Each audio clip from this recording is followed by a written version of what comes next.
Assalamualaikum warahmatullahi wabarakatuh. Bersama kesulitan, ada kemudahan. Dan salam manis. Matematika nikmat sekali. Berjumpa lagi dengan saya Pak Zaki Hidayat. Kali ini saya akan menjelaskan tentang persamaan trigonometri yang mengubah bentuk A cos X plus B sin X sama dengan C. Mau tahu seperti apa? Come on, let's check it out. Tapi sebelum dimulai, jangan lupa untuk like, comment, share, subscribe, dan notification agar kalian tidak ketinggalan video dari Pak Zaki. Terima kasih. Oke, sebelumnya kita sudah mempelajari bentuk A cos X plus B sin X itu ada 4 macam. Kalau kalian belum menonton, silahkan klik i-card yang berada di pojok kanan sebelah atas. Yuk, sekarang kita belajari bentuk A cos X plus B sin X. Kita ubah jadi yang lebih gampang, yaitu K cos X min alpha. Yuk, kita lihat layar. Oke. Bentuk A cos X plus B sin X bisa diubah dalam bentuk 4 macam. Yaitu ada yang bentuknya K sin X plus alpha, ada yang bentuknya K sin X min alpha, ada yang bentuknya K cos X plus alpha, dan yang terakhir ada yang bentuknya K cos X min alpha. Sampai sini paham? Paham, Pak? Oke. Nah, untuk mempermudah pekerjaan, konversikan atau kita ubah bentuknya A cos X plus B sin X menjadi bentuk K cos X min alpha. Sehingga kita samakan, yaitu K cos X min alpha sama dengan A cos X plus B sin X. Nah, cos X min alpha kita ubah jadi apa? Yo. Cos X cos alpha plus sin X sin alpha, Pak. Ya, betul. Jadi, K dikalikan cos X cos alpha plus sin X sin alpha. Sampai sini paham? Paham, Pak? Oke. Nah, K kita kalikan ke dalam terhadap cos X cos alpha tambah sin X sin alpha. Jadi nulisnya adalah K cos X cos alpha ditambah K sin X sin alpha sama dengan A cos X plus B sin X. Sampai sini paham? Paham, Pak? Oke, habis itu diapakan? Kita samakan, Pak. Betul sekali. Samakannya adalah kalau cos X pasangannya sama cos X, kalau sin X pasangannya juga sama sin X. Yuk kita pasangkan. Nah, berarti ini pasangannya sama ini, karena sama-sama ada cos X. Dan terakhir adalah ini pasangannya sama ini, karena sama-sama ada sin X. Sampai sini paham? Paham, Pak? Oke. Nah, kita samakan dulu ya. Jadi K cos X cos alpha sama dengan A cos X. Dan yang kanan adalah K sin X sin alpha sama dengan B sin X. Sampai sini paham? Paham, Pak? Oke, nah kita coret kedua ruas. Jadi, yang sebelah kiri cos X-nya dicoret, Yang sebelah kanan sin X juga dicoret. Sehingga didapat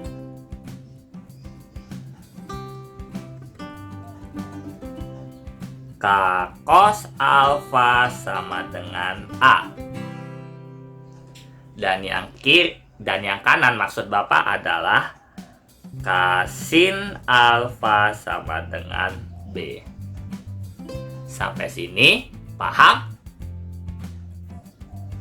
Paham Pak? Oke, kita sudah dapat K cos alfa sama dengan A, K sin alfa sama dengan B. Kita cari nilai K. Seperti biasa, dengan cara yang seperti sebelumnya kita kuadratkan kedua ruas. Jadi, ini masing-masing dikuadratin ya. K cos alfa sama dengan A. Ini maaf bukan X ya. Tapi ini adalah alfa. Jadi, ini hasilnya adalah K kuadrat cos kuadrat alfa sama dengan A kuadrat. Dan yang bawah adalah K kuadrat sin kuadrat alfa sama dengan B kuadrat. Sampai sini paham? Paham Pak? Oke, sekarang kita jumlahkan. Jadi ini di total adalah K kuadrat cos kuadrat alfa tambah K kuadrat sin kuadrat alfa sama dengan A kuadrat plus B kuadrat. Sebelah kiri K kuadratnya kita jadikan sifat distributif atau paling gampangnya dikeluarkan. Jadi kalau K kuadrat keluar, sisanya tinggal cos kuadrat alfa tambah sin kuadrat alfa sama dengan A kuadrat plus B kuadrat. Sampai sini paham? Paham Pak? Oke, berarti K kuadrat kali cos kuadrat alfa plus sin kuadrat alfa berapa? 1 Pak, iya betul. K kuadrat kali 1 sama dengan A kuadrat plus B kuadrat. Habis itu K kuadrat kali 1 berapa? K kuadrat Pak, iya betul. Ini jadi K kuadrat sama dengan A kuadrat plus B kuadrat. Nah, karena tujuan kita adalah mencari nilai K, maka hasilnya adalah K sama dengan akar dari A kuadrat plus B kuadrat. Nah, inilah rumus untuk mencari nilai K. Sampai sini paham? Paham Pak? Oke, nah kita sudah mencari nilai K. Nah, sekarang kita cari sudut alfa. Nah, kalau nyari sudut alfa ya kita tinggal bagi aja, yaitu K sin alfa per K cos alfa itu sama dengan B per A. Nah, habis itu diapakan? K-nya dicoret Pak. Ya betul, ini K-nya dicoret. Nah, berarti sin alfa per cos alfa jadi apa? Tan alfa Pak, iya betul, ini adalah tan alfa sama dengan B per A. Nah, berarti kesimpulannya mengubah bentuk dari A cos X plus B sin X menjadi K cos X min alfa. Rumus K-nya adalah akar dari A kuadrat plus B kuadrat. Dan tan alfa nyari sudutnya adalah B per A. Sampai sini paham? Paham Pak? Oke. Nah, hati-hati nih. Ini Bapak kasih peringatan. Perlu diperhatikan untuk mencari sudut alfa. Wah, berarti ini harus hati-hati nih rumus. Hati-hatinya apa sih? Oke, kita lihat dulu layarnya. A adalah koefisien dari cos X. Dan cos X biasanya untuk mencari sisi samping atau sisi yang sejajar sumbu X ialah namanya aja cos X. Rumus cos X adalah samping per miring. Nah, samping biasanya tujuannya untuk mencari X. Maka kita dapat kesimpulan jika A-nya positif atau A-nya lebih besar dari 0, maka X-nya positif atau X plus. Kalau jika A-nya negatif atau A-nya kurang dari 0, maka X-nya negatif atau X min. Sampai sini, paham? Paham, Pak? Oke. Nah, itu kalau A itu adalah koefisien dari cos X. Lihat aja nih. Ya kan? A-nya ini adalah koefisien dari cos X. Begitupun juga yang B. B ini adalah koefisien dari sin X. Ya. Berarti kalimat selanjutnya adalah B adalah koefisien dari sin X. Memang betul. Dan sin X biasanya untuk mencari sisi depan. Ya namanya aja sin X, berarti rumusnya depan per miring. Berarti fokusnya adalah sisi depan atau Y. Nah, sehingga didapat jika B-nya positif atau B lebih besar dari 0, maka Y-nya positif atau Y plus. Jadi, jika B-nya negatif atau B-nya kurang dari 0, maka Y-nya negatif atau Y min. Jadi paling gampangnya, kalau A itu patokannya X. Kalau B itu patokannya adalah Y. Sehingga kalau kita gambarkan dalam kuadran, nah, kuadran 1, ya, nih kuadran 1 kan berada di X-nya positif dan Y-nya positif. Berarti A-nya positif, B-nya juga positif. Berarti kalau positif apa? Lebih besar dari 0, Pak? Ya, betul. Berarti dua-duanya lebih besar dari 0. Kalau kuadran 2, berarti siapa yang negatif? A-nya, Pak? Ya, betul. A-nya. Karena A-nya terletak di X negatif. Berarti A-nya kurang dari 0. Tetapi B-nya malah lebih dari 0. Kalau dia di kuadran 2. Sampai sini, paham? Paham, Pak? Oke, nah sekarang kuadran 3. Nah, kuadran 3 berarti A-nya negatif dan B-nya negatif. Berarti kesimpulannya adalah A-nya kurang dari 0, B-nya juga kurang dari 0. Dan terakhir, karena kuadran 4 berarti dia di X positif dan Y negatif, atau A-nya positif, B-nya negatif. Berarti B-nya kurang dari 0 dan A-nya itu lebih dari 0. Sampai sini paham? Paham, Pak? Oke, berarti patokannya adalah kalau A patokannya sumbu X, kalau B patokannya sama sumbu Y. Sampai sini paham? Paham, Pak? Oke, nah sekarang baca kalimat selanjutnya. Sudut yang digunakan pada masing-masing kuadran. Nah, ini kembali lagi nih ke metode analisis kuadran. Cuma kita tidak pakai plus 360 derajat K. Kalau kuadran 1 kita makainya adalah alfa. Kalau kuadran 2 kita makainya adalah 180 derajat min alfa. Kalau kuadran 3 kita makainya 180 derajat plus alfa. Dan satu lagi kalau kuadran 4 adalah 360 derajat min alfa. Sampai sini paham? Paham, Pak? Oke, nah sekarang kita dapat menyimpulkan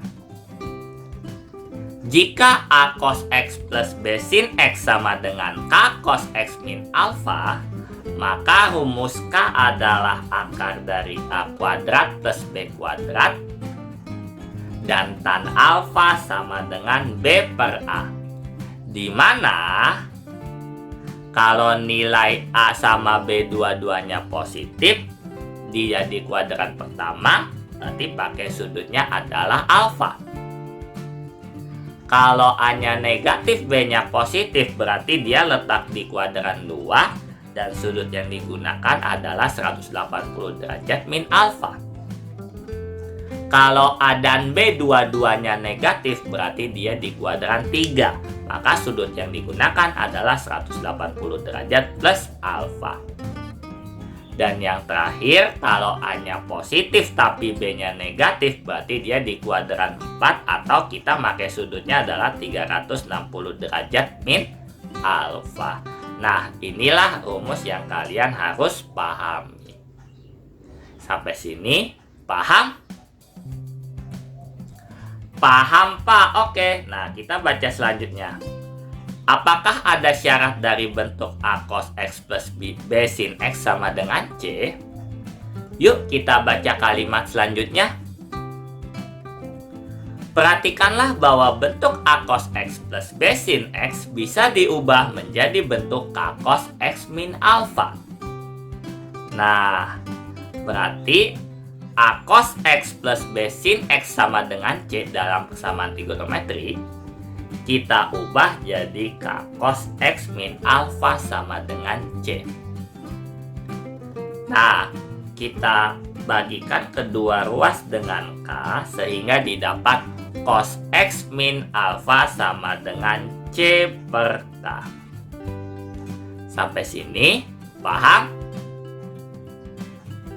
Paham, Pak? Oke, nah cos X min alfa mempunyai nilai maksimum berapa?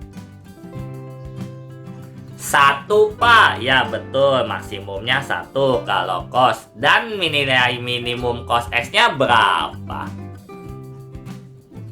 Min 1, Pak. Iya betul, ini min 1. Karena cos maksimum nilainya 1, minimum nilainya min 1. Ya, Pak, itu cos kok bisa maksimum 1 dan minimum min 1? Paling gampangnya adalah kamu masukin aja seluruh sudut istimewa cos 0 derajat, 30 derajat, 60 derajat, 135 derajat, pokoknya sampai 360 derajat. Masukin ke cosnya, cari deh yang paling besar berapa dan paling kecil berapa, sehingga didapat cos X min alfa paling besar adalah 1 dan paling kecil adalah min 1. Sampai sini paham? Paham, Pak? Oke, nah sehingga kalau kita buat dalam bentuk interval menjadi paling kecil adalah min 1. Ini tadi adalah cos X min alfa alias C per K. Dan ini adalah 1. Sampai sini, paham? Paham, Pak? Oke, kita kalikan K. Jadi, min 1 kali K. Min K, Pak. Ya, betul. Ini min K. Kurang dari sama dengan C per K kali K. C, Pak. Ya, betul. Ini C. Kurang dari sama dengan 1 kali K. K, Pak. Ya, betul. K. Jadi, C di antara min K dan K. Sampai sini, paham? Paham, Pak? Oke. Nah, min K kurang dari sama dengan C kurang dari sama dengan K, Bapak ubah jadi harga mutlak C. Ingat, ada 2 garis tegak berdiri dan sejajar, itu namanya harga mutlak. Harga mutlak C kurang dari sama dengan K. Pak, kok bisa begitu, Pak? Karena alasannya adalah jika X kurang dari sama dengan A, maka X di antara min A dan A. Kalau kalian tahu itu rumus dapatnya dari mana, silahkan klik e-card yang berada di pojok kanan sebelah atas. Sampai sini, paham? Paham, Pak? Oke. Nah, karena kita sudah dapat harga mutlak C sama kurang dari sama dengan K, berarti kita dapat syarat harga mutlak C kurang dari sama dengan tadi kita dapat K, rumusnya apa? Akar dari A kuadrat plus B kuadrat. Ya, betul. Dari mana? Lihat aja di sini. Nah, yang ini. Ya, rumus K adalah akar dari A kuadrat plus B kuadrat. Bapak tulis ya. Harga mutlak C adalah A kurang dari sama dengan akar A kuadrat plus B kuadrat. Sampai sini, paham?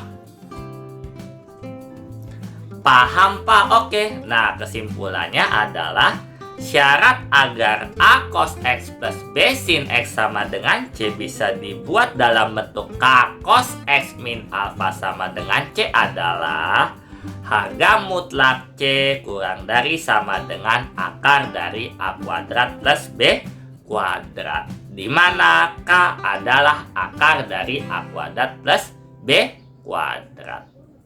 Sampai sini, paham? Paham, Pak? Oke, Pak, latihan soalnya mana? Tunggu video selanjutnya. Dan ingatlah teman-teman, sebaik-baiknya manusia adalah manusia yang bermanfaat untuk orang lain. Saya, Pak Zaki Hidayat, undur diri terlebih dahulu. Wassalamualaikum warahmatullahi wabarakatuh. Salam manis.